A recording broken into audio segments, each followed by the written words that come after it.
Bismillahirrahmanirrahim. Alhamdulillah wassalatu wassalamu ala Rasulillahi amma ba'd. Hadirin dan hadirat rahimakumullah. Assalamualaikum warahmatullahi wabarakatuh.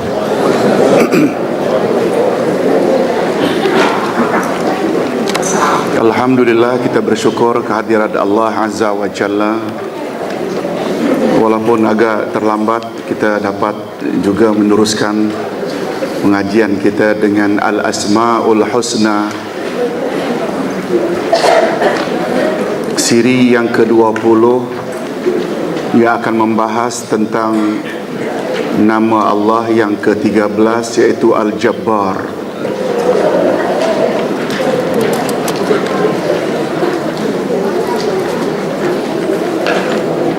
Hadirin dan hadirat rahimakumullah, semua kita tahu bahawa nama-nama Allah dan sifat-sifat Allah adalah tauqifiyah. Tauqifiyah maknanya terhenti sebagaimana yang telah ditetapkan Al-Quran dan Sunnah Nabi Sallallahu Alaihi Wasallam.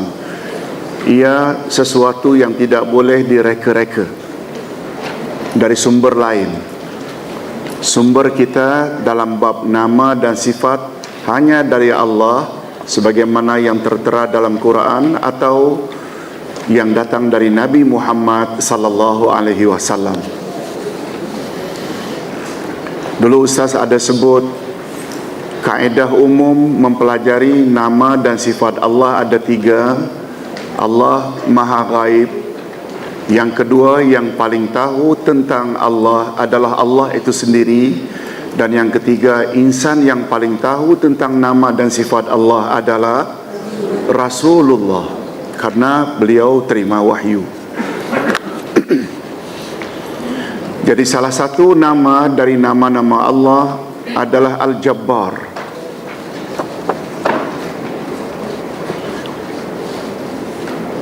Satu-satunya ayat dalam Al-Quranul Karim menyebut nama Allah Al-Jabbar adalah terletak pada ayat 23 surat Al-Hashr ini.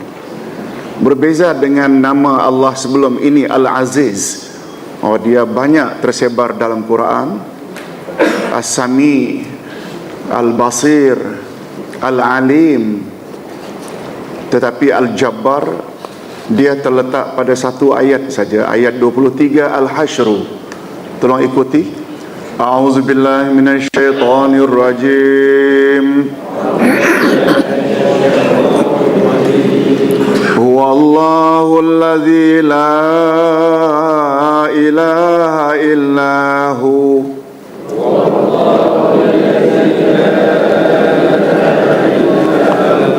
Huwal malikul quddusus salamul mu'min.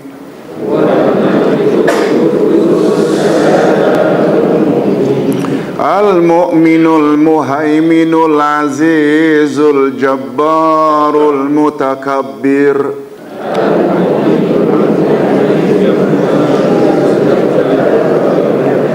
Subhanallahi amma yushrikun.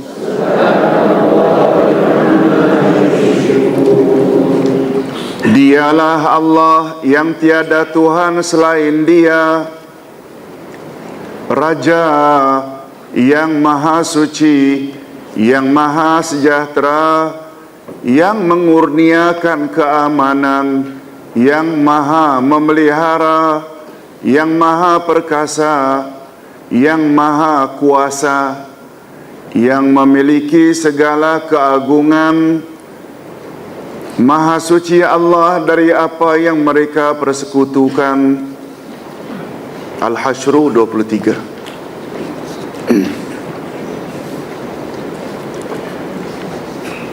Selain dalilnya, ayat tersebut juga terdapat di dalam hadis sahih riwayat Imam Bukhari dari Abi Sa'id Al-Khudri. Rasulullah sallallahu alaihi wasallam bersabda, takunul ardu yaumal qiyamati khubzatan wahidah yatakaffa'uhal jabbaru biyadih kama yakfa'u ahadukum khubzatahu fis safar nuzulan li ahlil jannah. Pada hari kiamat nanti, bumi ini bagaikan sebuah roti yang diperlakukan oleh Allah Al-Jabbar yang Maha Kuasa sesukanya, sebagaimana salah seorang di antara kamu yang memperlakukan rotinya ketika sedang dalam safar atau dalam perjalanan sebagai hidangan bagi ahli syurga. Hadis riwayat Bukhari dari Sa'id Al-Khudri, maaf bukan Khudri, Sa'id Al-Khudri. Adapun makna hadis ini wallahu a'lam, tetapi yang jelas Rasulullah sallallahu alaihi wasallam hendak menggambarkan betapa kuasa Allah memperlakukan bumi ini, sehingga dikatakan Allah memperlakukan bumi ini sebagaimana setengah tafsiran atau terjemahan seperti manusia menguli adunan tepung untuk buat roti. Allah perlakukan bumi ini seperti itu. Wallahu alam, dia semata-mata untuk menyatakan sifat Al-Jabbar. Apa makna Al-Jabbar tadi? Maha Kuasa. Makna asal Al-Jabbar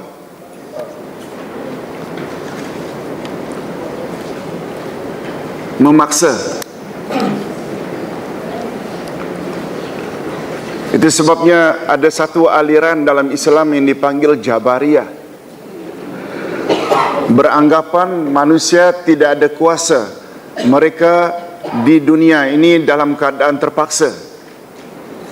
Berbeza dengan Qadariyah, segala-galanya manusia yang menentukan. Qadariyah tidak percaya adanya takdir, kodrat Allah. Lawan Qadariyah adalah Jabariyah. Kita hanya melaksanakan sebagaimana yang Allah pelankan. Kita ikut saja. Kita tak ada kuasa.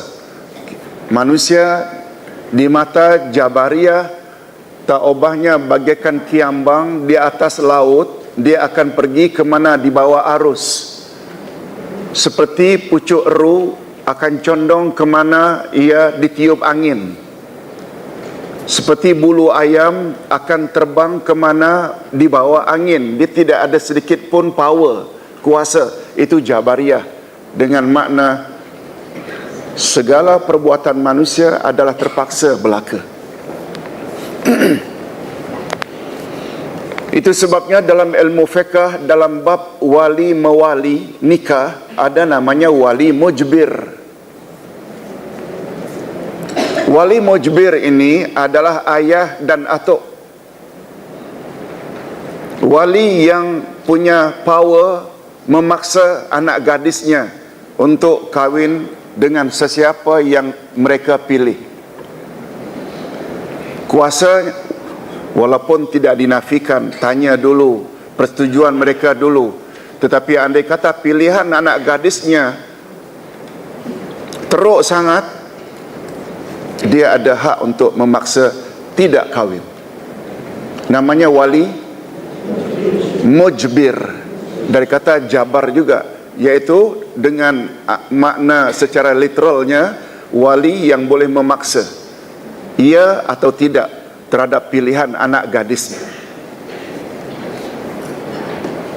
Hadirin dan hadirat rahimakumullah, setelah kita tahu tentang nama Allah ini ada asasnya. Ada tak? Dari Quran ada, dari hadis juga ada. Dan banyak kita nanti jumpa dalam doa-doa Nabi sallallahu alaihi wasallam pada bahagian akhir disebut-sebut dengan panggilan Jabbar. Jabbar nama atau sifat. nama, dia bukan sifat. Cuma di dalam Jabbar ada sifat yang dipanggil dengan Jabarut. Makna Al-Jabbar. Al-Jabbar menurut bahasa ada 3 makna, iaitu pertama, berkuasa memberi kecukupan bagi orang yang berhajat. Dengan makna membuat perbaikan. Yang kedua, berkuasa memaksa dan menundukkan sesuatu. Nah, di sini datang kata-kata memaksa dengan makna menundukkan sesuatu. Yang ketiga, dengan makna keperkasaan dan ketinggian yang tidak mungkin dapat dicapai.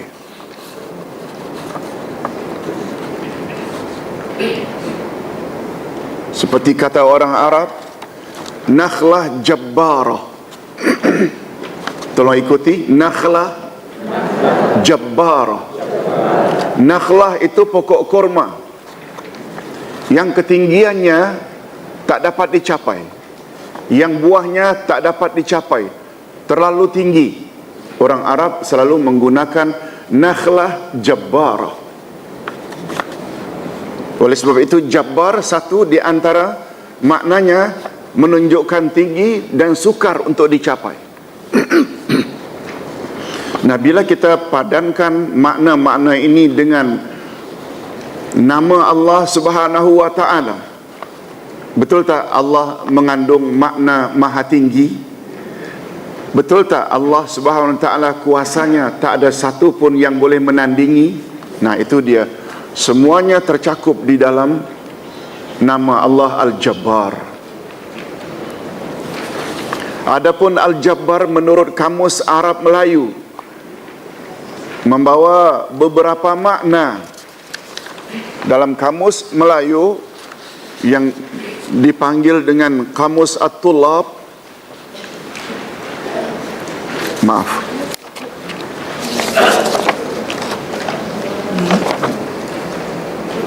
ya, ada beberapa makna. Disebut di sana ada 5 makna. Yang pertama, yang kuat. Al-Jabbar dengan makna yang kuat, yang perkasa, yang gagah. Yang kedua, yang sombong, yang membesarkan diri, yang memaksa. Yang ketiga, Al-Jabbar dengan makna raja yang memerintah. Yang keempat, Al-Jabbar dengan makna yang keras hati, tidak mengenal belas kasihan dan tidak menerima nasihat dan perengus, pemarah. Hadirin dan hadirat, manusia kadang-kadang juga mempunyai sifat Jabbar. Cuma nanti kita akan sebut apa kesannya jika manusia coba mengambil sifat itu dari Allah.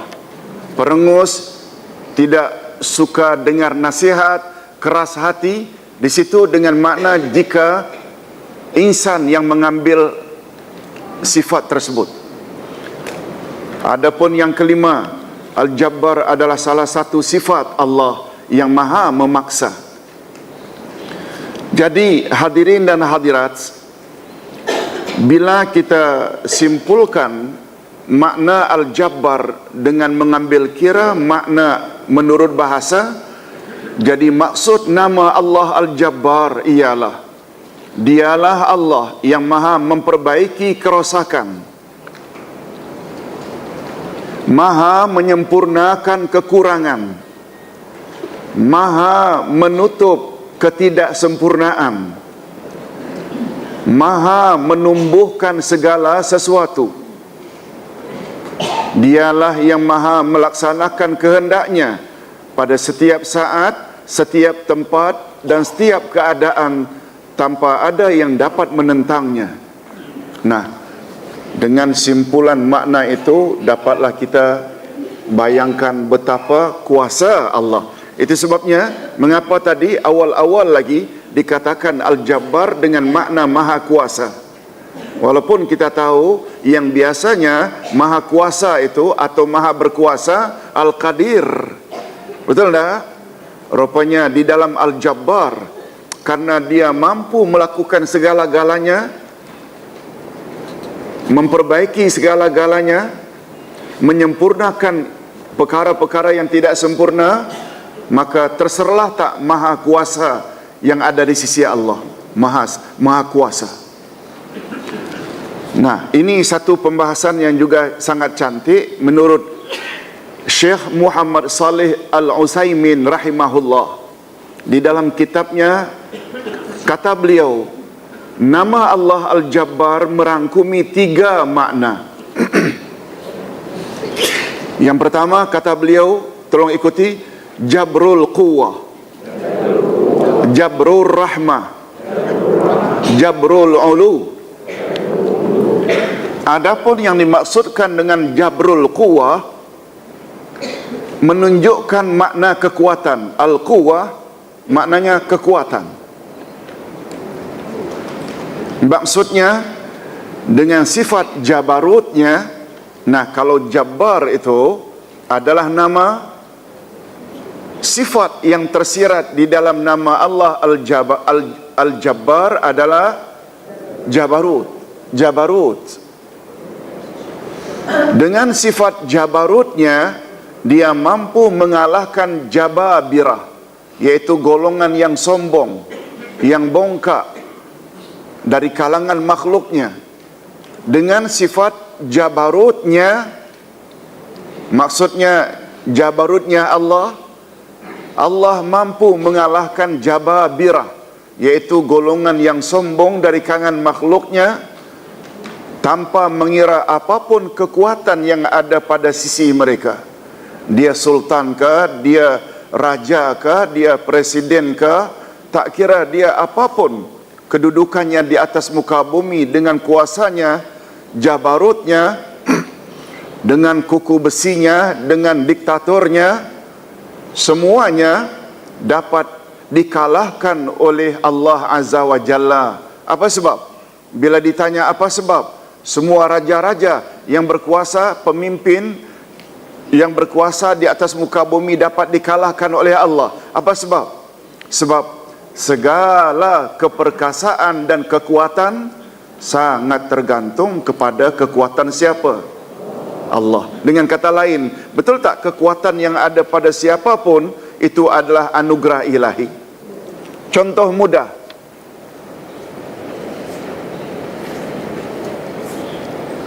api ada kuasa membakar. Api ada kuasa membakar. Parang yang tajam ada kuasa untuk memotong. Apakah kuasa memotong milik parang? Apakah kuasa membakar milik api? Apakah membasahi itu milik air? Tidak. Semua itu milik Allah. Oleh sebab itu ketika Ibrahim dilempar oleh Raja Namrud ke dalam api, Allah cukup memberi arahan, ya nar kuni bardan wasalaman ala Ibrahim. Wahai api, sejuklah kamu dan selamatkan Ibrahim. Ibrahim berjalan dalam api tanpa sedikit pun terbakar. Ini menunjukkan kuasa yang ada pada api bukan milik api tapi milik. Nah, kiaskanlah mana-mana penguasa yang zalim di atas muka bumi, ingat-ingatlah bahawa kuasa yang ada padamu bukan milikmu tapi milik Allah Azza wa Jalla. Betul tak? Ini. Hadirin dan hadirat rahimakumullah. Itu bila Al-Jabbar dilihat dari sudut Jabrul Quwwah, yaitu keperkasaan atau keperkasaan Allah, kekuasaan Allah ditinjau dari sudut kekuatannya. Yang kedua, Jabrul Rahmah. Hati-hati ya, bukan Jabal Rahmah. Dekat-dekat. Satu Ra, satu L, Lam. Kata kalau Jabal Rahmah maknanya bukit atau gunung. Rahmah, Jabal. Tapi Jabr ini menunjukkan makna kasih sayang. Kuasa Allah memberi kasih sayang. Maksudnya Allah Subhanahu wa taala mampu untuk mengayakan atau memberi kecukupan kepada sesiapa yang fakir, yaitu golongan yang memerlukan atau yang berhajat. Dia juga mampu memberi ketenteraman kepada golongan yang takut dan memberi pertolongan kepada orang-orang yang memerlukan bantuan, serta memberi ganjaran karena kesabaran mereka menghadapi ujian daripada Allah Azza wa Jalla. Oleh sebab itu, orang-orang yang merasa takut, mereka hanya memohon kepada Allah, sebab Allah ada Jabarur Rahmah. Itu sebabnya ketika Ibrahim setelah kaki dan tangannya diikat oleh orang-orang Namrud, Allah utus malaikat untuk bertanya kepada Ibrahim, "Wahai Ibrahim, kamu perlu pertolonganku? Sebentar lagi kamu akan dilempar dalam api." Apa jawab Ibrahim? "Mengapa aku mesti minta pertolongan padamu? Aku makhluk, kamu juga makhluk. Kau kira aku takut dengan terbakar? Kuasa membakar yang ada pada api bukan milik api tapi milik Allah." Lalu Ibrahim langsung minta pada Allah, "Hasbiyallahu wa ni'mal wakil, ni'mal maula wa ni'man nasir." Cukuplah Allah sebagai penolongku dan Allah sebaik-baik penolong. Hanya penyebabnya sebut itu saja. Begitu dilempar, langsung Allah beri arahan kepada api agar api sejuk. Betul tak? Maknanya Ibrahim faham tak bahawa Allah yang Maha Al-Jabbar itu ada yang dipanggil dengan Jabrur Rahmah. Jabrur Rahmah maknanya Allah mampu memberi berdasarkan kasih sayangnya kepada siapa yang taat kepadanya. Itu sebabnya Nabi Muhammad sallallahu alaihi wasallam ketika beliau dikejar oleh Abu Sufyan, ketika Abu Sufyan menjadi pemimpin kafir Mekah untuk dibunuh, Nabi Muhammad lari menyelamatkan diri dengan membaca bacaan yang sama sebagaimana datuknya baca, "Hasbiyallahu wa ni'mal wakil, ni'mal maula wa ni'man nasir." Oleh sebab itu kita selaku umat, boleh tak kita mengikuti zikir-zikir perlindungan yang dibaca oleh para rasul? Boleh? Boleh? Jabarur Rahmah. Adapun yang ketiga, Jabrul Ulu. Jabrul Ulu menunjukkan makna ketinggian. Al-Ulu sama dengan Ali. Maksudnya Allah Subhanahu wa taala Maha tinggi, mengatasi ketinggian semua makhluknya. Namun demikian di dalam ketinggiannya dia tetap dekat dengan hamba-hambanya. Lihat, di dalam ketinggiannya Allah, dia tetap dekat dengan hamba-hambanya. Dia mendengar ucapan mereka, dia melihat perbuatan mereka, dan dia maha mengetahui apa yang tersirat di dalam hati mereka. Oleh sebab itu, kita yang berpahaman Ahlus Sunnah wal Jamaah ikut tren salaf, kita akan katakan Allah berada di langit, tetapi ilmu Allah di mana-mana. Boleh faham? Setengah orang kan mengatakan Allah itu di mana-mana. Kita tidak. Karena begitu Allah katakan dalam Al-Quran. Sebab ketinggian ada dua makna. Ini dia perlu kita ingat sekali lagi. Allah Al-Ali. Al-Ali itu maha tinggi nama.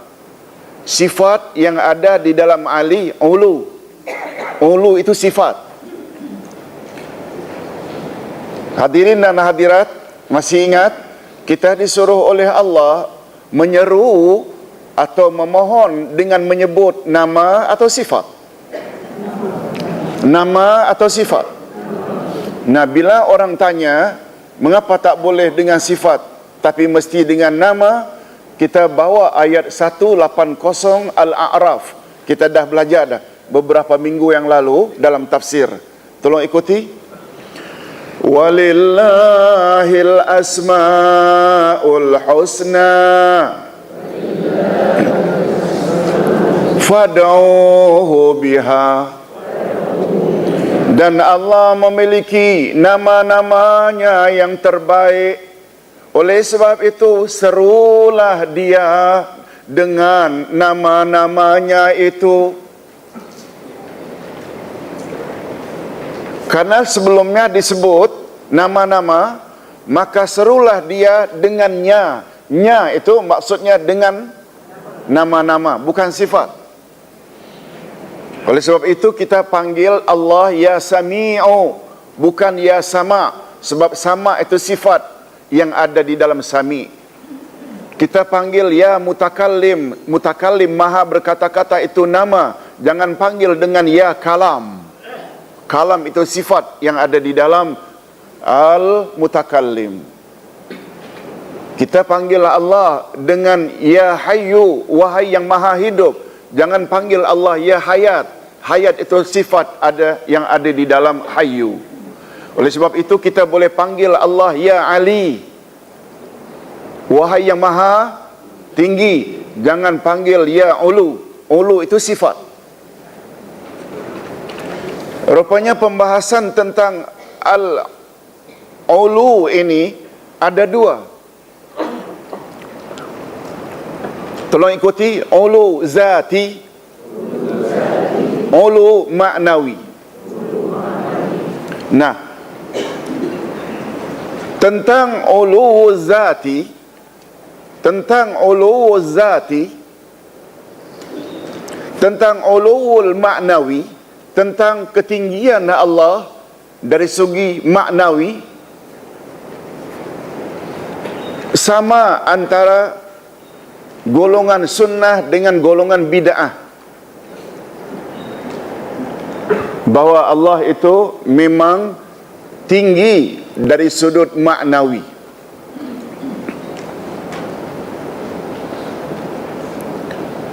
Tetapi dari sudut al-ulu zati, iaitu zat Allah itu tinggi, berbeza antara Ahlus Sunnah yang salafi dengan khalafi. Allah Subhanahu wa ta'ala katakan dirinya di langit. Ahlus Sunnah wal Jamaah yang salafi, sama ada zati atau maknawi, mereka akui bahwa Allah itu di langit. Sementara yang tidak setuju dengan mereka mengatakan Allah di mana-mana. Boleh faham maksudnya? Tapi walau bagaimana, semua umat Islam sepakat bahawa Allah itu maha tinggi. Maha tinggi dari segi maknawi. Ustaz buat contoh.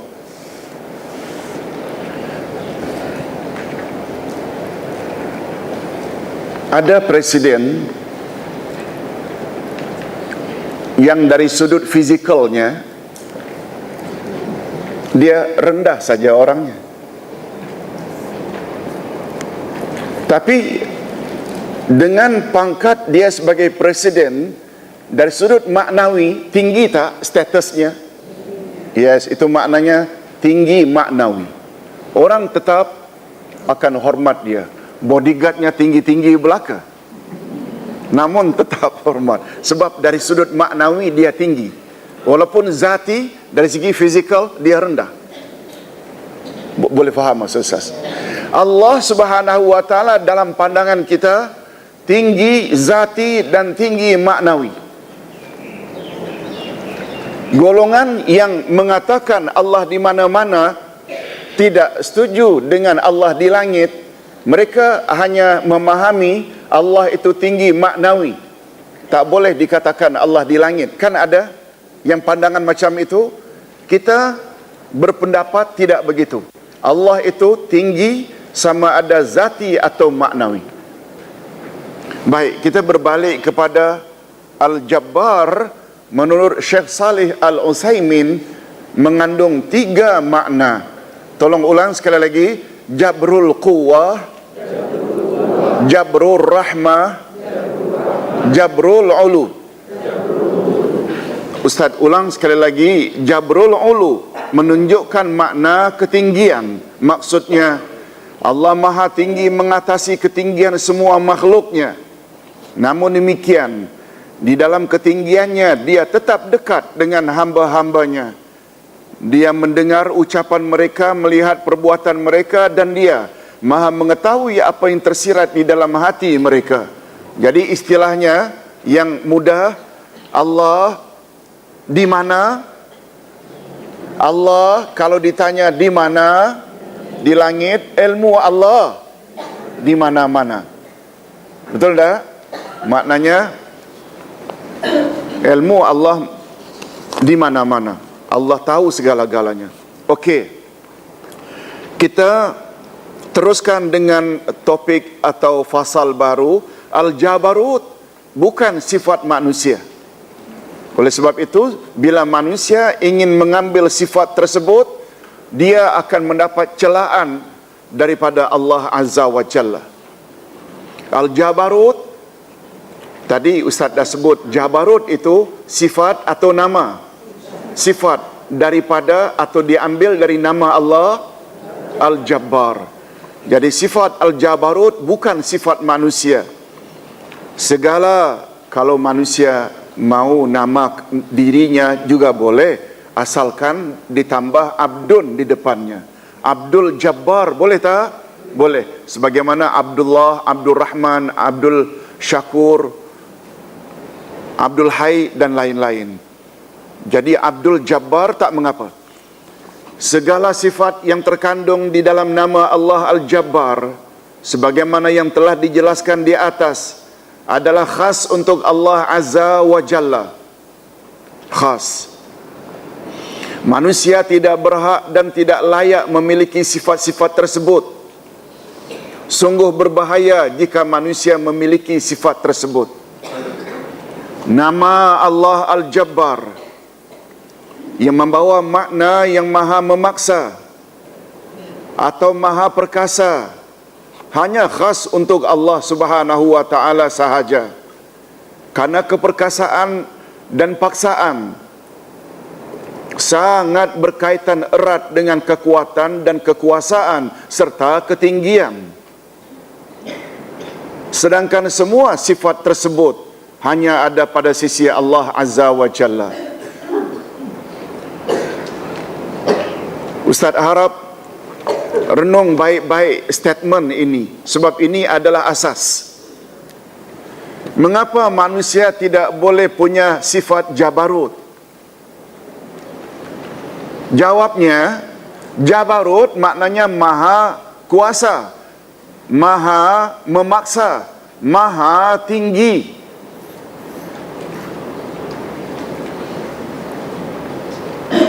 Maha kuasa, maha memaksa, maha tinggi, ada tak kaitannya dengan kekuasaan? Ada tak kaitannya dengan ketinggian? Ada. Sedangkan sifat tersebut hanya ada pada Allah. Oleh sebab itu, sifat memaksa mana boleh? Hadirin dan hadirat, jangankan kita, Rasulullah saja dilarang oleh Allah memaksa. Memaksa ajaran Allah kepada umat dilarang. Padahal Nabi Muhammad sallallahu alaihi wasallam adalah insan yang paling sempurna. Ustaz ulang sekali lagi, nama Allah Al-Jabbar yang membawa makna yang maha memaksa dan maha perkasa hanya khas untuk Allah sahaja. Karena keperkasaan dan paksaan sangat berkaitan erat dengan kekuatan, kekuasaan dan ketinggian. Sedangkan kesemua sifat tersebut hanya ada pada sisi Allah. Maknanya tidak ada pada sisi makhluk. Macam mana makhluk boleh ambil sifat itu? Dalam hadis Qudsi, Allah Subhanahu wa taala berfirman, menyebut tentang dirinya. Apa kata Allah dalam hadis qudsi riwayat Imam Muslim?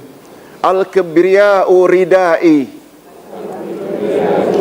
al-kibriya'u ridai,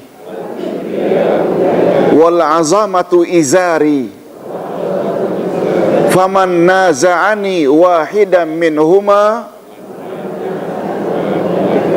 qazaftuhu finnar. Maksud hadis qudsi, kesombongan adalah selendangku atau selempangku. Kesombongan adalah selendangku atau selempangku. Kebesaran adalah atau keagungan adalah pakaianku. Oleh itu sesiapa yang ingin mengambil salah satu dari dua perkara itu daripadaku, niscaya akan aku lemparkan dia ke dalam neraka. Hadis riwayat Muslim. Oleh sebab itu mana-mana manusia termasuk para penguasa, tak kira apapun gelaran mereka, jangan coba-coba sombong, jangan coba-coba membesarkan diri. Itu bermakna mereka coba ingin ambil sifat Allah. Dan sebagai balasannya, bila tidak tobat sebelum mati, mereka akan dihumban ke dalam api neraka. Na'udzubillahi min zalik. Allah Subhanahu wa ta'ala sangat mencela manusia yang memiliki sifat jabarut, kesombongan, kekerasan dan ketinggian. Allah Subhanahu wa ta'ala akan memaksa dan mengalahkan golongan al-jababirah, yakni bentuk jamak bagi al-jabbar, dengan jabarutnya, keperkasaan dan ketinggiannya. Allah akan kalahkan jababirah, penguasa-penguasa yang sombong, dengan keperkasaan dan ketinggian Allah. Sebab Allah Subhanahu wa ta'ala tidak tunduk dengan hukum atau perintah siapapun. Betul tak? Allah tidak tunduk dengan hukum atau perintah siapapun. Malah segala hukum dan perintah hanya bersumber dari Allah Azza wa Jalla. Allah sendiri tidak tertakluk, tidak tunduk. Malahan perintah dan hukum daripadanya wajib dilaksanakan oleh hamba-hambanya. Hal ini atau hakikat ini tergambar jelas di dalam firman Allah. Tolong ikuti.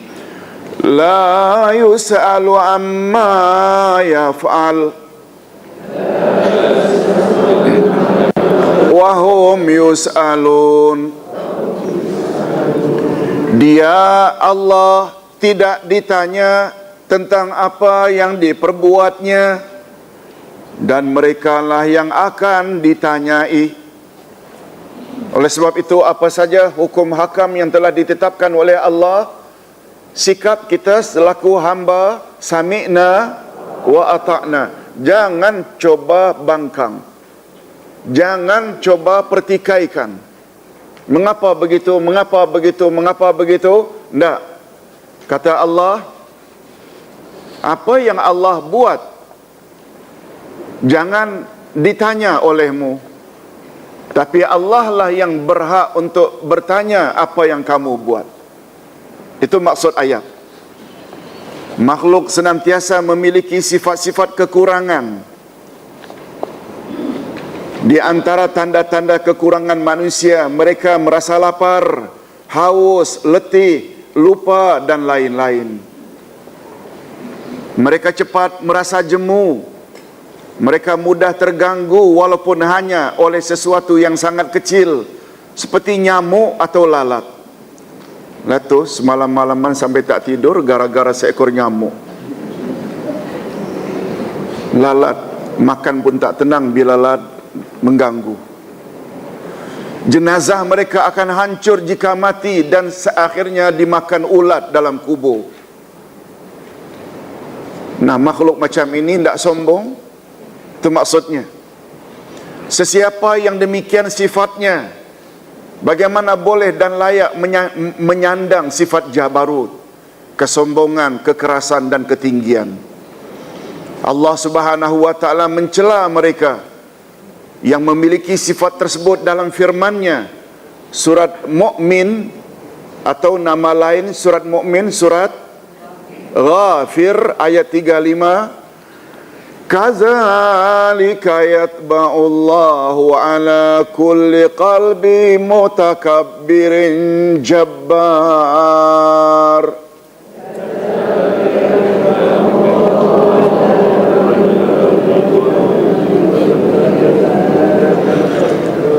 Demikianlah Allah mengunci mati hati orang yang sombong dan memaksa orang lain sesuka hati, yakni berbuat sesuka hati. Allah Subhanahu wa taala akan kunci mati hati orang tersebut. Allah Subhanahu wa taala berfirman kepada Rasulullah sallallahu alaihi wasallam, Nahnu a'lamu bima yaqulun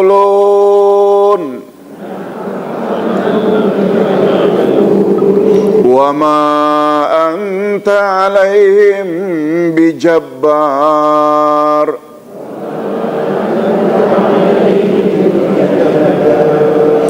Fadzakir bil Qur'ani man yakhafu wa'id.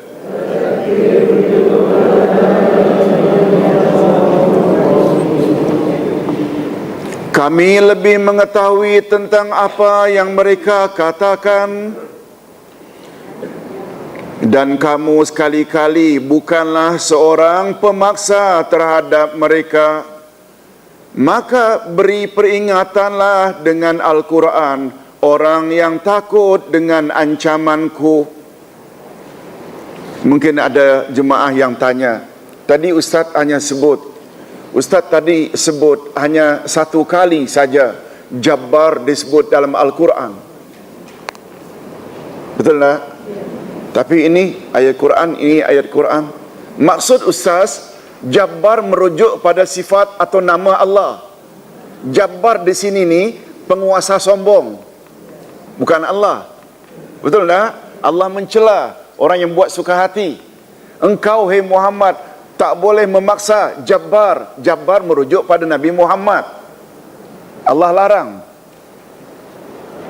Cuma yang Allah suruh apa? Hadirin dan hadirat, coba tengok. Nahnu a'lamu bima yaqulun. Kata Allah, kami tahu apa yang mereka kata.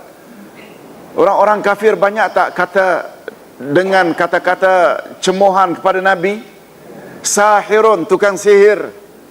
Nabi juga pernah dipanggil syairun majnun, penyair gila. Nabi juga dipanggil sab'ah, pengajar ajaran songsang. Allah kata, aku bukan tak tahu, aku tahu. Namun engkau, hai Muhammad, jangan jabbar. Jabbar makna asal apa tadi? Jangan paksa orang masuk Islam. Jangan paksa. Kemudian Allah Subhanahu Wa Taala ajar Nabi apa sepatutnya disampaikan pada manusia untuk memberi mereka nasihat. Quran. Ajar mereka Quran, ayat. Itu sebabnya kita belajar tafsir Quran, perlu tak? Di situ kita dapat pengajaran. Tolong ulang sekali lagi, ayat ini sangat mustahak. Ayat inilah yang menguatkan hati para pendakwah yang coba menyampaikan kebenaran di label apa saja. Mereka tak akan give up. Mereka tidak akan serik. Mereka akan terus, sebab Allah tahu siapa yang mencemoh. Dan pendakwah tersebut jangan sifatnya memaksa. Betul tak? Kalau Nabi Muhammad saja tak boleh memaksa, apalagi kita selaku pendakwah. Yang penting dedahkan, dedahkan. Orang suka alhamdulillah, tak suka mereka tanggung sendiri. Ayat ini cukup memberi semangat kepada pejuang-pejuang kebenaran. Tolong ulang sekali lagi. Nahnu a'lamu bima yaqulun wa ma anta alaihim bijabbar fadzakir bil Qur'ani man yakhafu wa'id.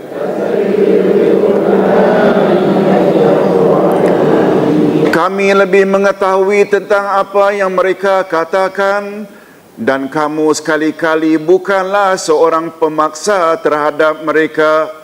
Maka beri peringatanlah dengan Al-Quran orang yang takut dengan ancamanku. Rasulullah sallallahu alaihi wasallam bersabda, ini semua menyebut atau dalil-dalil betapa marahnya Allah kepada orang-orang yang mempunyai sifat-sifat yang sombong. Yuhsyarul jabbarun wal mutakabbirun yaumal qiyamah amsal az-zarrah yata'umun nas. Makna hadis, golongan jabbarun, golongan yang berbuat sesuka hati dan sombong, takabur, akan dihimpunkan pada hari kiamat bagaikan sebesar zarrah atau atom, lalu dipijak-pijak oleh manusia ramai. Rupanya manusia yang jabbarun ini, mutakabbirun, karena mereka dulu sombong, suka membesarkan diri, lalu di padang mahsyar mereka dibangkitkan dari kubur, lalu berhimpun di padang mahsyar, besar mereka bagaikan zarrah, atom.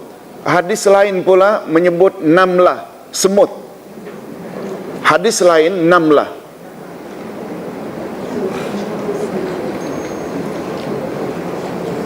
Hadis riwayat Imam Muslim dan Imam At-Tirmizi bunyinya lain. Apa kata Nabi? La yadkhulul jannah man kana fi qalbihi zarrah minal kibr. Tidak akan masuk syurga orang yang ada di dalam hatinya sifat takabur, sombong, walau satu zarrah. Lalu sahabat bertanya,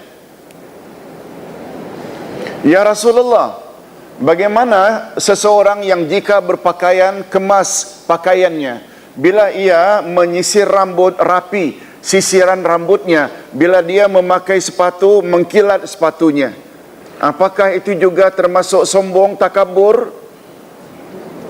Jawab Nabi, Innallaha jamilun yuhibbul jamal. Allah itu smart dan Allah suka kepada yang smart. Kalau bolehlah kita artikan begitu. Allah itu indah, makna asal jamil itu indah. Allah itu indah, Allah itu cantik dan suka kepada yang cantik-cantik. Allah itu kemas, suka kepada yang kemas-kemas. Lalu Nabi teruskan, maksudnya dengan ucapan Nabi itu, Nabi setuju tak orang yang memakai kemas, yang memakai sepatu yang cantik itu sombong? Tidak. Nabi sebut dengan, walaupun Nabi tidak kata tidak, tak.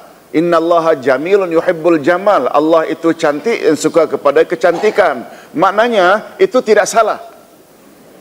Wa innamal kibr, Nabi gunakan innama, hanya saja yang aku maksudkan takabur itu, tolong ikuti, wa innamal kibr batrul haq wahtiqarun nas.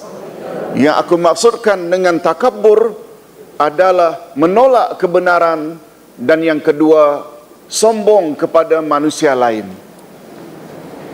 Hadirin dan hadirat, bagus juga kita sebut perkara ini, sebab Ustaz lihat berdasarkan pengalaman, persepsi orang kita bila disebut dengan sombong, bongkak, takabur, selalu menjurus kepada yang kedua. Kalau dia pangkat tinggi, dia hina, rendahkan orang yang berpangkat rendah. Kalau dia lebih kaya, dia rendahkan orang-orang yang lebih miskin. Betul tak?